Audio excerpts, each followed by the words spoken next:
¿Por qué hablamos de derechos en Internet?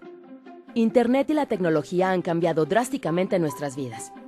Pero, ¿qué sucede entre las personas y la tecnología cuando interactuamos en Internet? Internet nace como una red para conectar varias computadoras que transfieren información entre investigadores en tecnología. Hoy en día, esa red de redes nos ha permitido eliminar las barreras y la distancia para comunicarnos, decir lo que pensamos y acceder a una enorme cantidad de información. Además de lo útil y entretenido que es Internet, también es una plataforma vital para el fortalecimiento de las democracias. Esto es porque pone en el mismo nivel de discusión a las y los ciudadanos con personajes públicos o actores de gobierno. También le exigimos a funcionarios que rindan cuentas. Nos expresamos, participamos en la vida pública o difundimos información que los medios tradicionales ignorarían. Así es como ejercemos nuestros derechos humanos en línea, mediante nuestro derecho a la libertad de expresión, a buscar y a acceder a información, organizarnos y tener conversaciones privadas. Lamentablemente, el poder que Internet le ha dado a la gente ha generado que gobiernos y actores privados intenten controlar lo que sucede en línea. Al usar Internet, también podemos estar exponiendo nuestra privacidad y nuestros datos a quienes nos proveen los servicios o controlan los dispositivos y plataformas que utilizamos. Si intentan censurarte por cómo ejerces tus derechos en línea, o te acosan y restringen para que dejes de saber y expresarte, recuerda que tú tienes derechos digitales. Acceder a Internet, exponer tus ideas en ella, disfrutar de un espacio digital sin violencia. Por eso, defender nuestros derechos en Internet es defender nuestros derechos humanos. Hola, soy Tu Dato y soy una parte muy importante de tu vida. Y es que ya son muchos años juntos. Desde que tus padres decidieron cómo te ibas a llamar, hemos ido creciendo juntos cada día. A diario, aunque a veces no seas consciente de ello, manejas y facilitas muchos datos personales. Cuando abres una cuenta en el banco, al realizar una reserva de hotel, cuando pagas con tarjeta de crédito, navegando por Internet. Por eso, es importante que tengas en cuenta que hay que ser responsable con la información que vayas a dar sobre ti. Bueno, sobre nosotros.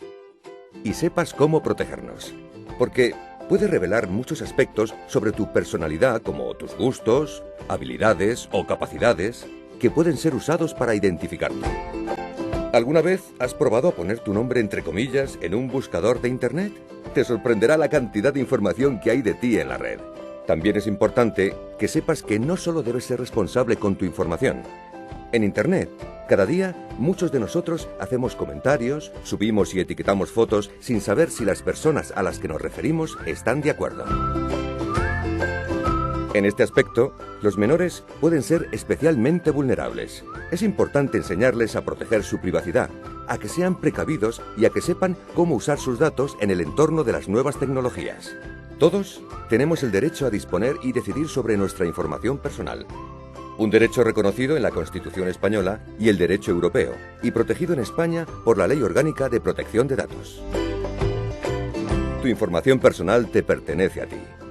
Para protegerte, la ley establece unas normas que las empresas y los organismos públicos tienen que cumplir para garantizar el correcto uso de tus datos personales. También nos reconoce a los ciudadanos unos derechos para que podamos controlarlos. Gracias a ellos, tienes derecho a saber por qué y cómo son usados tus datos y así poder decidir sobre su uso. También a través de estos derechos, podemos, por ejemplo, saber qué información personal tiene o está usando una empresa o una entidad pública, modificarla o rectificar errores y decidir si queremos o no que la siga teniendo y para qué fines. Como ves, tus datos, o sea yo, son muy importantes y hoy en día necesarios para desarrollar nuestra actividad cotidiana. Inscribir a tus hijos en el cole, ir al médico, contratar una línea telefónica, ir al cine. Ahora, déjame que te presente a una amiga. Ella es la Agencia Española de Protección de Datos y se encarga de ayudarnos y velar por el cumplimiento de la normativa de protección de datos y defender tus derechos. Además, si fuera necesario, tiene potestad para investigar, amonestar y multar a quienes realicen conductas que no respeten tus derechos y las normas. Y no solo eso. Te ayuda a que conozcas tus derechos y explica las normas y sus obligaciones entre quienes deben cumplirlas. Como ves, no estamos solos. La Agencia Española de Protección de Datos es una institución pública independiente que está para ayudarnos a saber cómo controlar el uso de nuestra información personal, defiende nuestros derechos y vela para garantizar la protección de nuestros datos personales. Recuerda que tienes derecho. Conócelo.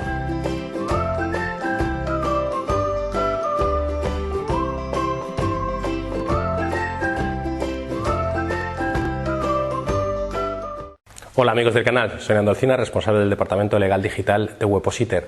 Hoy en nuestro vídeo vamos a hablar de los derechos de imagen y si podemos utilizar la imagen de personas particulares o famosos en, por ejemplo, nuestras campañas de publicidad. Si te gusta el vídeo no olvides suscribirte y darle a la campanita para recibir todas las notificaciones.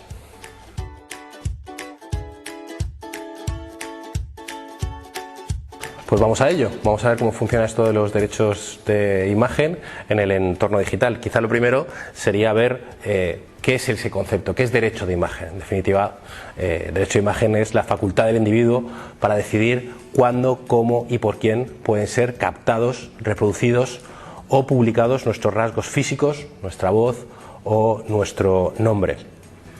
El marco legal de los derechos de imagen se está establecido en primer lugar en la Constitución española, en el artículo 18, que reconoce la garantía del derecho al honor, a la intimidad personal y familiar y a la propia imagen. Digamos que estos derechos estarían de alguna manera vinculados.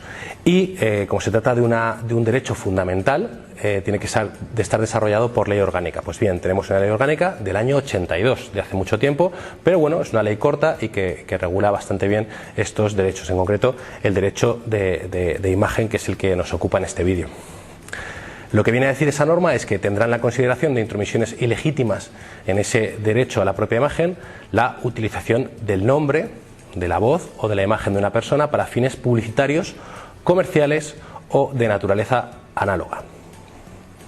¿Qué nos permitiría la ley con respecto a los derechos de imagen? Pues no se reputarían intromisiones ilegítimas las actuaciones autorizadas o acordadas por la autoridad competente de acuerdo con la ley o cuando predomine un interés histórico, científico o cultural relevante. Pero bueno, digamos que en particular y a lo que nos ocupa, el derecho a la propia imagen no impedirá la captación de nuestra imagen, la reproducción o la publicación por cualquier medio, siempre y cuando se trate de personas que ejerzan un cargo público o tengan una profesión de notoriedad o proyección pública y esa imagen se capte durante un acto público o en lugares abiertos al público. Esto no quiere decir que podamos utilizar una imagen de una persona física por su notoriedad o carácter público para una finalidad comercial, porque ya hemos visto antes que eso nos lo impide la ley que hemos mencionado.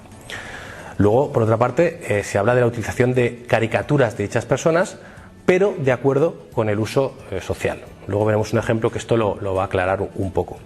Y luego la información gráfica sobre un suceso o acaecimiento público, cuando la imagen de una persona determinada aparezca como meramente accesoria, no vulneraría los derechos de imagen. Otra cosa serían los derechos de protección de datos que tratamos en otros vídeos del canal. ¿De acuerdo? Aquí tenemos el ejemplo que os mencionaba. Aquí tenemos a Fernando Simón, que es famoso por todos, está en nuestros hogares debido a la pandemia y nos mantiene informados de todo lo que viene ocurriendo. Y bueno, pues se hizo un montaje con Fernando Simón, que sabéis que tiene un pelo de científico, como el que tengo yo ahora por no haber ido al peluquero, y se hizo un montaje con un corte muy moderno y demás. Este montaje lo realizó un diseñador por encargo de la revista El Jueves. El derecho de imagen de Fernando Simón, en este caso, se permitía porque lo que se hacía era una caricatura del personaje público, de una imagen captada de Fernando Simón en una rueda de prensa o de las que hace todos los días. Lo que ocurre es que la marca de peluquerías o la firma de peluquerías Marco Aldani tomó esa fotografía y hizo una campaña de Ya estamos abiertos, que no No me cabe duda de que es brillante la idea de lanzar una campaña en redes sociales con esa imagen. Lo que ocurre es que por una parte estaba vulnerando los derechos de propiedad intelectual del diseñador que hizo ese montaje, y por otra parte pues estaría vulnerando el de los derechos de imagen de Fernando Simón, porque lo que está haciendo es vincular la imagen de una persona pública a un fin comercial o publicitario. Otro ejemplo que os pongo es el de Sofía Vergara, que demandó a un centro de belleza por usar su imagen. Sofía Vergara, ya sabéis, la famosa actriz colombiana de Modern Family, que básicamente lo que hizo fue, se hizo un selfie y publicó en sus redes sociales que estaba, pues eso, en un centro de estética tomándose un día de relax. El centro de belleza lo que hizo fue tomar esa foto que publicó en redes sociales y vincularla a su marca, de alguna manera. Sofía Vergara demandó por 15 millones de dólares a este centro de estética. Al final el tema acabó con un acuerdo extrajudicial y no sabemos qué supuso. Por otra parte, a veces los creativos o los que crean publicidad dicen, bueno, pues como no podemos pagar los derechos de imagen a un famoso, vamos a utilizar un doble que simule que es ese famoso. Bueno, pues eso también lo tenemos resuelto en algunos casos. En el caso del bailarín Joaquín Cortés, que demandó a la marca de lácteos Cacaolat porque utilizó la imagen buscó un doble que se parecía mucho al bailarín, que era muy famoso hace unos años. Ahora ya se le ve menos en redes sociales, pero era pues eso, la misma estética, entonces se podía vincular la imagen del bailarín a la marca y les ganó el caso. Y otro caso fue con Samsung con Pelé, que incluso parece ser que llegaron a un acuerdo, pues estaban llegando a un acuerdo para colaborar. Finalmente ese acuerdo no llegó a ningún sitio y la marca decidió utilizar un doble cuando todo el mundo lo identificaba con Pelé, y también hubo una demanda por usar la foto de un hombre que se le parecía. El titular de los derechos de imagen está claro que es una persona física, pero esa persona física puede ceder esos derechos a otras personas físicas o jurídicas, a una empresa, como le puede pasar a un futbolista que las cede a una productora o a cualquier otro tipo de empresa, que serían los titulares derivativos. Obviamente tiene que haber un consentimiento expreso a esa cesión de derechos de imagen, y ese consentimiento debe ser inequívoco. ¿Esto qué quiere decir? Pues que no es necesario que sea escrito, pero no debe haber duda de la cesión de ese derecho de imagen, y solo se puede ceder la vertiente patrimonial de ese derecho a la propia imagen. ¿Esto qué quiere decir? Pues que ese consentimiento se puede revocar, pero el que revoca ese consentimiento, el cedente de esos derechos de imagen, deberá indemnizar con los daños y perjuicios que la retirada de ese consentimiento pueda causar, incluyendo las expectativas justificadas. Es decir, si alguien te ha cedido los derechos de imagen y luego decide revocarlos, pues bueno, si hay una campaña en marcha que ha supuesto una inversión en medios, una inversión en recursos, pues debería satisfacerlo. Si esa persona tiene el dinero para hacerlo, podrá en cualquier momento retirar esa campaña del mercado. Y luego, con respecto a los menores, debemos tener en cuenta que sí, que los menores pueden ceder los derechos de imagen, se pueden ceder a través de sus representantes legales, como pueden ser sus padres o tutores. Lo que ocurre es que no olvidemos que si ese menor tiene suficiente madurez, es decir, lo que dice más o menos la jurisprudencia es que 14 años o 12 años, cuando la imagen no afecte a valores esenciales, ese menor también deberá prestar ese consentimiento, ¿vale? Pero también, de acuerdo al artículo 4 de la Ley de Protección Jurídica del Menor, pues cualquier utilización de la imagen o el nombre del menor en los medios de comunicación que menoscabe la honra o reputación del menor necesitará de una autorización del Ministerio Fiscal, y no bastará con que consientan los padres. Bueno, y hasta aquí lo que os quería contar sobre los derechos de imagen en el entorno digital. Espero que os haya gustado. Muchas gracias por tu atención. Si quieres ver más vídeos sobre temas legales relacionados con negocios digitales, aquí os dejamos un enlace. Muchas gracias.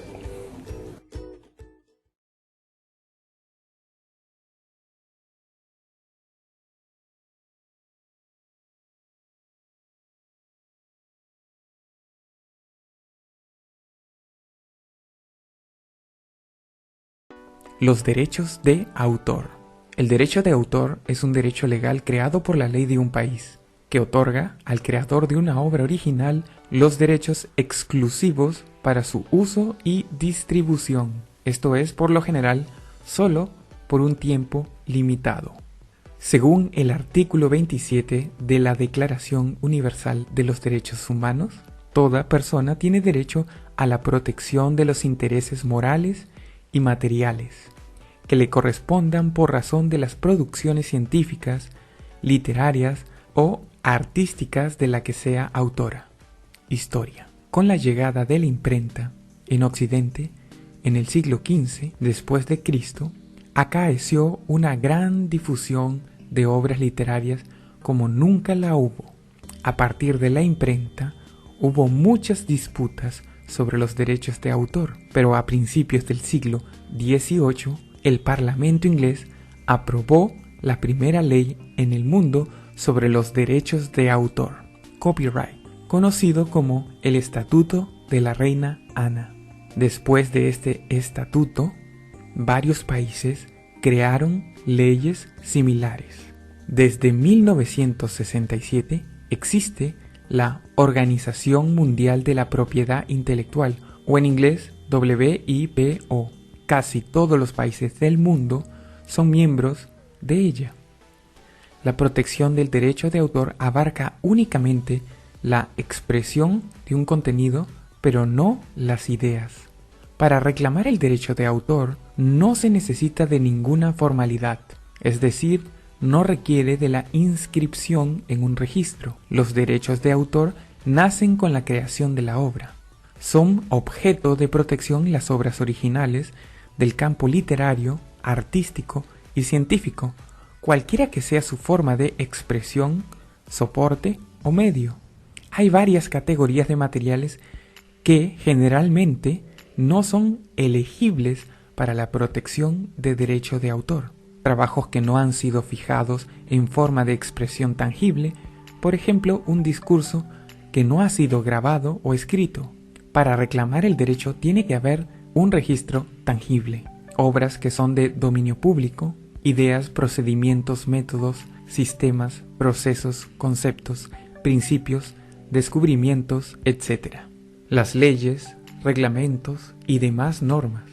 Todas estas cosas no son elegibles para la protección de derechos de autor. El dueño de la obra puede reproducir la obra en copias o fonogramas, preparar obras derivadas basadas en la obra, distribuir copias de la obra al público, vendiéndolas o haciendo otro tipo de transferencias de propiedad, tales como alquilar, arrendar o prestar dichas copias, mostrar la obra públicamente. Los derechos de autor caducan en la mayoría de los países 70 años después de la muerte del autor. En algunos países es más y en otros es menos. Hay que recordar que los derechos morales son aquellos ligados al autor de manera permanente y son irrenunciables e imprescriptibles. Los derechos morales jamás caducan. ¿Qué tal? Mi nombre es Francisco Shibata y si te ha gustado el video, dale like y compártelo a través de las redes sociales. Puedes suscribirte a este canal, así cuando suba un nuevo video, tú podrás saberlo. Deja tus comentarios acerca de este video y también deja tus preguntas para que las pueda responder. Si tienes algún tema sugerente de algún video que quisieras que yo realice, déjalo aquí abajo. Voy a ver si puedo realizar este video y al final poder realizar un nuevo video con base a lo que tú me sugeriste. Muchas gracias por tu atención. Eso ha sido todo. Te dejo aquí algunas sugerencias. Así que bendiciones y éxitos. Hasta la próxima. Chao.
Todos los seres humanos tienen derechos: el derecho a la vida, el derecho a la libertad de expresión, el derecho a la alimentación, al agua limpia, a la salud, al trabajo decente, a la vivienda y a la educación. Con mucha frecuencia nos niegan la protección adecuada a nuestros derechos económicos, sociales y culturales, pero esto está cambiando. Haz que este sueño sea una realidad. Pide justicia para todos los derechos humanos.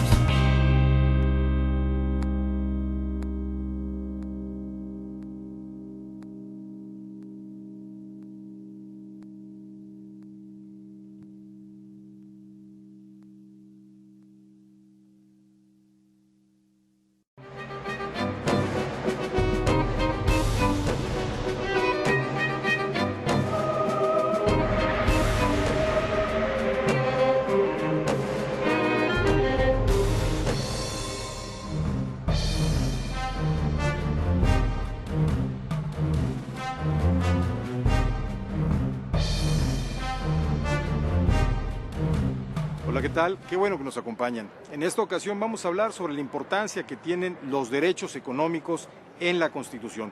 Toda la regulación normativa que prevé la Constitución en materia económica, del por qué se establece la propiedad privada, la propiedad social o la propiedad del Estado, del por qué Carranza prohibió desde el inicio en la Constitución del 17 a los monopolios, y en la actualidad entender la figura de la planeación democrática o el Plan Nacional de Desarrollo.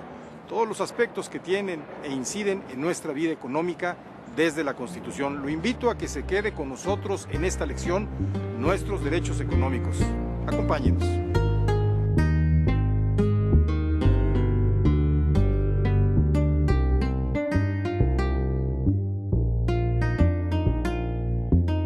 Bueno, contiene un conjunto de derechos en materia de actividad económica, divididos quizá en 3 rubros. Uno de ellos es la libertad de intercambio. Otros están referidos a la participación del Estado. Y unos más, que es la innovación en 1917, que son los derechos en materia social, que tienen un componente importante económico.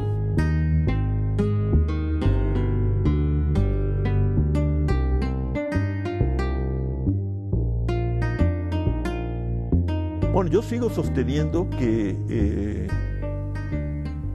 el formato, digamos, económico que se desprende de la Constitución original, pero incluso de la Constitución reformada en 82, es el de una economía mixta, con participación activa y directa del Estado en los procesos de producción, distribución de bienes y servicios.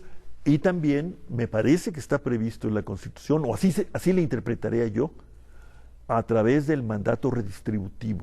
Si uno leyera el artículo 25 de la Constitución en materia de la preeminencia del Estado por sí solo, la economía mexicana sería una economía mixta, pero ampliamente controlada por el Estado.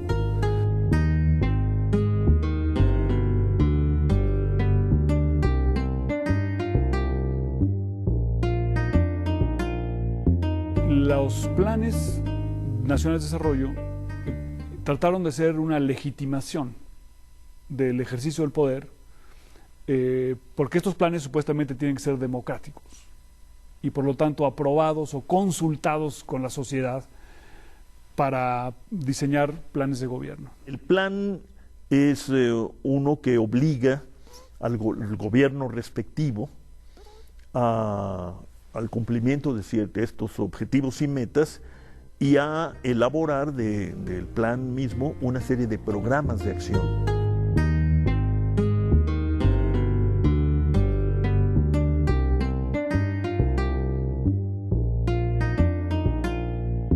La Constitución del 1917 contiene desde su origen la prohibición de los monopolios. Ha habido 2 reformas ulteriores a la Ley Federal de Competencia Económica, y hoy en día México tiene una Ley Federal de Competencia que es suficientemente vigorosa para poder corregir las principales fallas que haya en materia de competencia.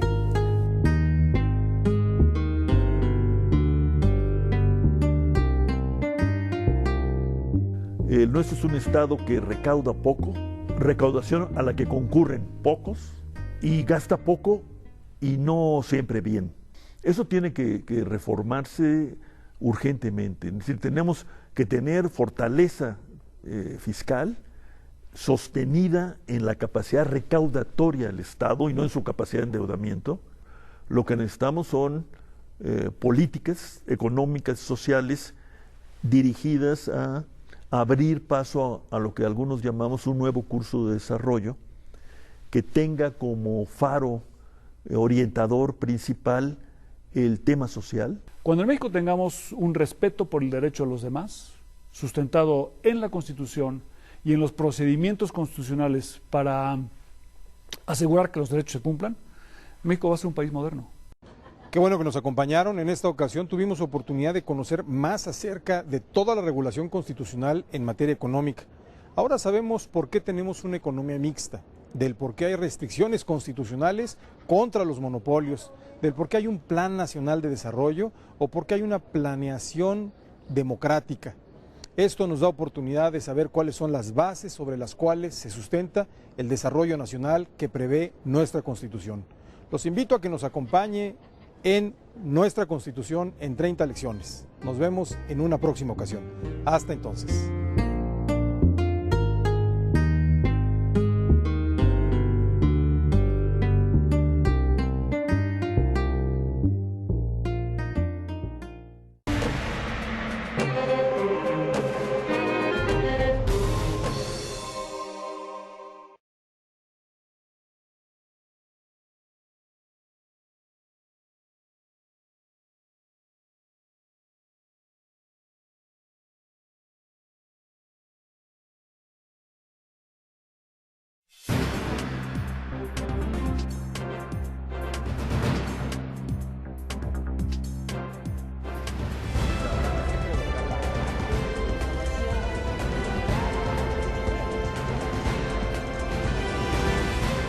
La irrenunciabilidad de derechos laborales, ¿cuándo aplica? La irrenunciabilidad de derechos laborales es uno de los principios más utilizados, más reclamados, pero ¿cuándo realmente corresponde que un juez aplique este principio?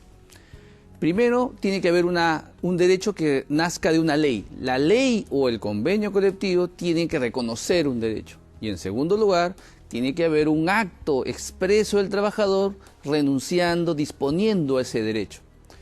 Por eso los ejemplos más comunes donde cabe aplicar el principio irrenunciable de derechos y en consecuencia nulo el acuerdo, la aceptación del trabajador que dispone ese derecho, son por ejemplo cuando en una liquidación de beneficios sociales el trabajador siempre firma y dice acepto que he cobrado todos los beneficios laborales y no me deben nada. Si hubiera algo que reclamar, se corresponde aplicar este principio de irrenunciabilidad de derechos y es nulo esa renuncia. O segundo, cuando en un contrato de locación de servicios de honorarios profesionales se dice allí, yo honorario profesional, locador de servicios, declaro que no tengo ningún derecho laboral, pero en realidad, por primacía de la realidad, es un trabajador dependiente, esa persona puede reclamar luego derechos laborales y beneficios sociales, pese a que firmó un acuerdo y que sería nulo porque está renunciando a un derecho reconocido en la ley, CTS, gratificación de vacaciones, y en segundo lugar, se aprecia el segundo requisito, que es la aceptación del trabajador. Entonces, ¿cuándo no aplica el principio irrenunciable de derechos? Por ejemplo, cuando el trabajador dispone de un derecho en un contrato, nacido de un contrato de trabajo. Por ejemplo, en su contrato de trabajo se acordó pactar 1.000 soles de sueldo y por acuerdo individual luego se dispone, la trabajadora acepta 900 soles. O, por ejemplo, cuando un trabajador no reclama ningún derecho, ¿no? Por ejemplo, cuando un trabajador tiene un hijo menor de edad, pero nunca reclamó este derecho llamado asignación familiar reconocido en la ley. Nunca reclamó ni tampoco dijo que tenía hijo. Es más, le dijeron, ¿tienes un hijo? Y él dijo, no tengo hijos. Acaba el contrato de trabajo y luego dice, se acordó que tenía un hijo, reclama la asignación familiar. Oye, usted no me ha pagado la asignación familiar. Efectivamente no le han pagado, pero es porque él no ejerció un derecho, que es haber señalado al empleador que tiene un hijo. Es más, le preguntaron que tenía hijo y él dijo que no tenía derecho. En este caso no cabe irrenunciable de derechos. Tampoco cabe, por ejemplo, cuando hay un despido de un trabajador. Hay un despido arbitrario del trabajador, no nulo, y el trabajador demanda pues reposición a la empresa porque sus derechos son irrenunciables. Acá tampoco cabe irrenunciable de derechos porque ahí el trabajador no está renunciando a un derecho, más bien le impiden ejercer un derecho. Entonces, en definitiva, ¿cuándo aplica la reducción de derechos? Dos requisitos. Derecho reconocido en la ley y dos, una aceptación del trabajador a no disponer, a no querer ese derecho reconocido en esa ley. En esos casos es nulo cualquier acuerdo del trabajador.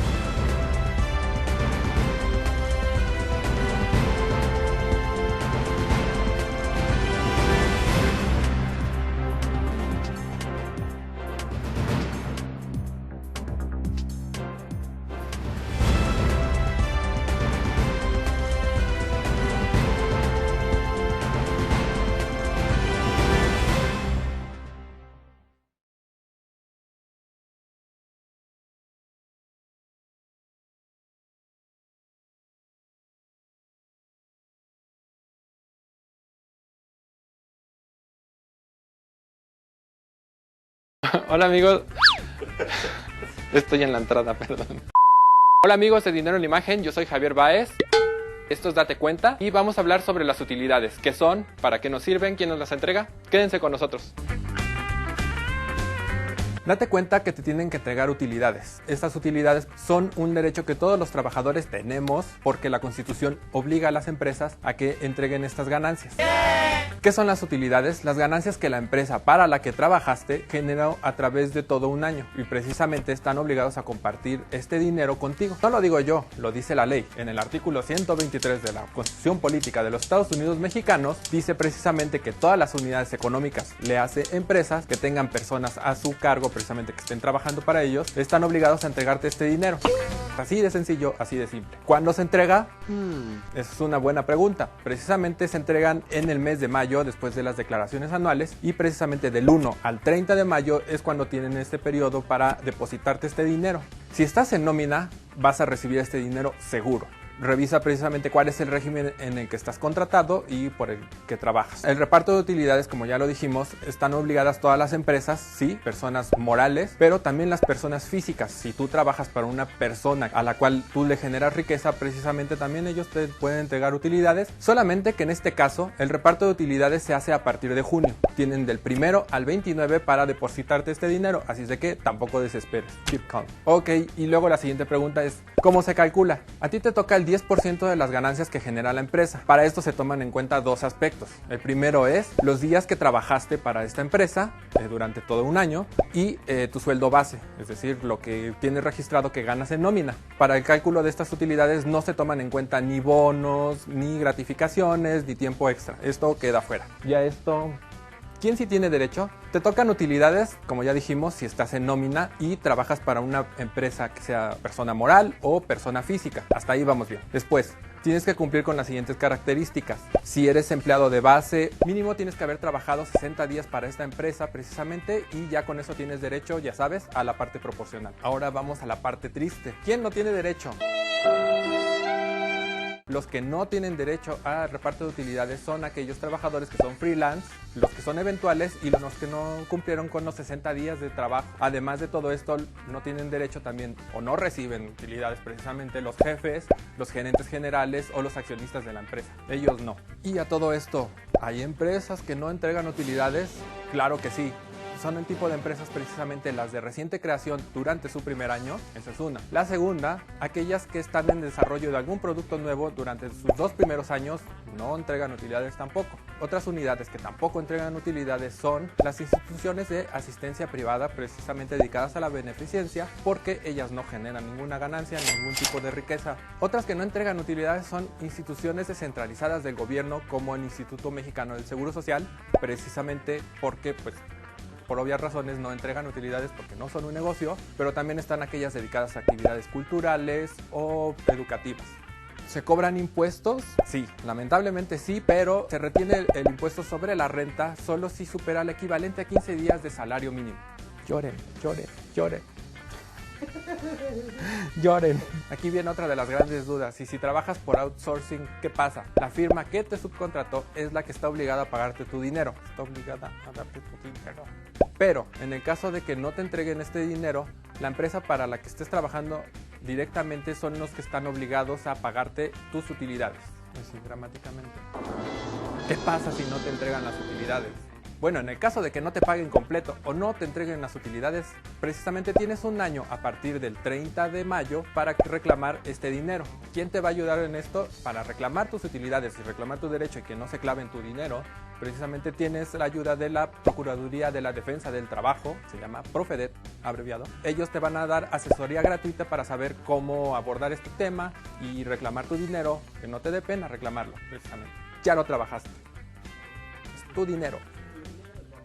Enójate, precisamente. Esto fue Date Cuenta. Escríbenos todas tus dudas godines que tengas en los comentarios. Suscríbete al canal de Dinero en Imagen y nos vemos en la próxima. Y yo, hasta la próxima. Capital. Y finalmente, los minutos que nos quedan, veamos el tema de las utilidades. Amigos, lo primero que quiero decirles es que el tema de las utilidades solo es válido para el sector privado. Y dentro del sector privado, para las empresas que han dado utilidades, pues, porque hay empresas que no han dado utilidades, entonces a esas los trabajadores no pueden reclamarle nada. Claro. Siempre y cuando hayan dado utilidades, van a tener que repartir las utilidades, ¿no? De acuerdo al sector en el cual están, y se estima que a partir del 26 de este mes ya tendrían que estar iniciando ese reparto.